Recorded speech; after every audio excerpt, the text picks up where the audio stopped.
La Bible en un an. Job chapitre 8 à Job chapitre 11. Psaume 38. Proverbe 21, 28 à 29. Lecture du 23 août.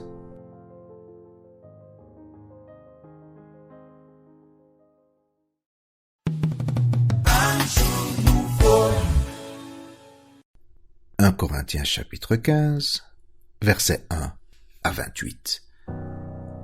Je vous rappelle, frères, l'évangile que je vous ai annoncé, que vous avez reçu, dans lequel vous avez persévéré et par lequel vous êtes sauvés, si vous le retenez tel que je vous l'ai annoncé, autrement vous auriez cru en vain.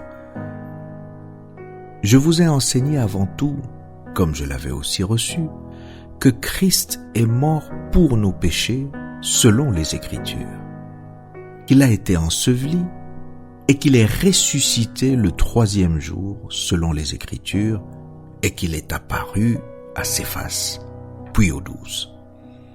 Ensuite, il est apparu à plus de 500 frères à la fois, dont la plupart sont encore vivants et dont quelques-uns sont morts. Ensuite, il est apparu à Jacques, puis à tous les apôtres. Après eux tous, il m'est aussi apparu à moi, comme à l'avorton, car je suis le moindre des apôtres.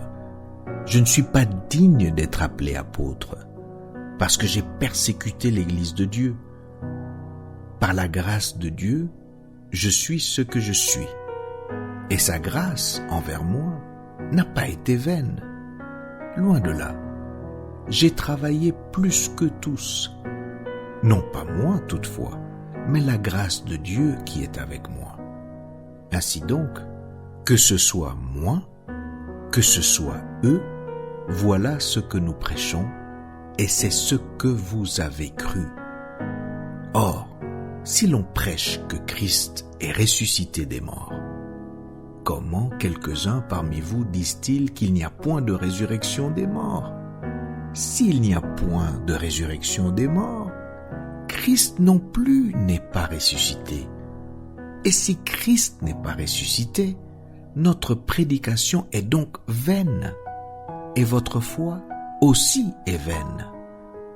Il se trouve même que nous sommes de faux témoins à l'égard de Dieu, puisque nous avons témoigné contre Dieu qu'il a ressuscité Christ, tandis qu'il ne l'aurait pas ressuscité, si les morts ne ressuscitent point.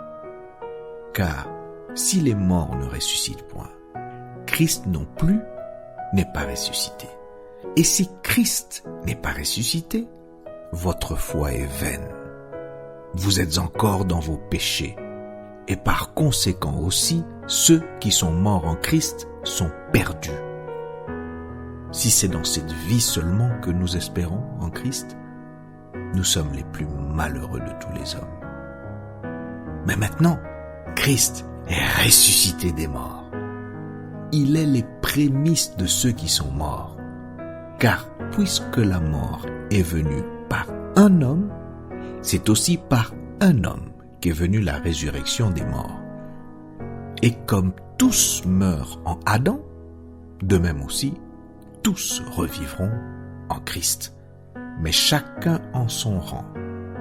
Christ comme prémisse, puis ceux qui appartiennent à Christ lors de son avènement.